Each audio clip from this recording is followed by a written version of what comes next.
मैं अपने आप को जितना भाग्यशाली समझूं उतना कम है।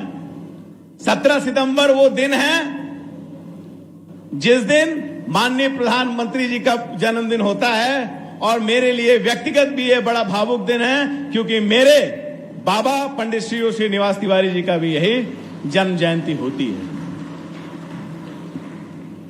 हमारे मुख्यमंत्री जी नई परिपाटी चालू करते हैं सम्मान देने की, सनातन की, और आज मुझे गर्व होता है जब मैं उस विधानसभा में जाता हूं। माननीय मुख्यमंत्री जी की सरकार में यह फैसला लिया गया कि मेरे बाबा पंडित श्रीनिवास तिवारी जी का और बाकी विधानसभा अध्यक्षों का भी सम्मान 17 सितंबर को उनके जन्मदिन पे जैसे हुआ वैसे सबका हो। यह परिपाटी सिर्फ हमारे मुख्यमंत्री ही चला सकते हैं। कुछ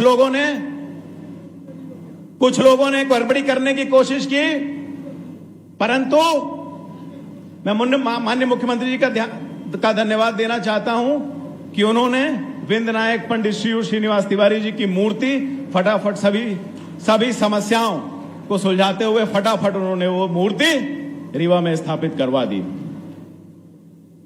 साथियों, आप सबको पता है कि कांग्रेस को इस प्रदेश में, कांग्रेस की नियत और कांग्रेस के चरित्र को मुझसे ज्यादा कोई नहीं जानता। जानता है क्या? जानता है क्या मुझसे ज्यादा कोई? जानता है क्या?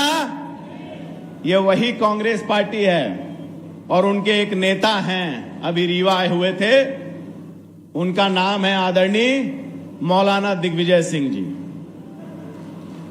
ये वही नेता हैं जो ओसामा जैसे आतंकवादी को ओसामा जी कह के बुलाते थे, और लगता है यही राहुल गांधी के गुरु भी थे। इसे राहुल गांधी भी इस तरह की भाषा का इस्तेमाल संसद से लेके हर सभा में करते हैं। साथियों, कांग्रेस ने, मैं त्योथर में खड़ा हूं, मेरे बाबा आपके विधायक थे, कांग्रेस ने हर पल पंडित श्रीनिवास तिवारी जी को धोखा देने का काम किया है।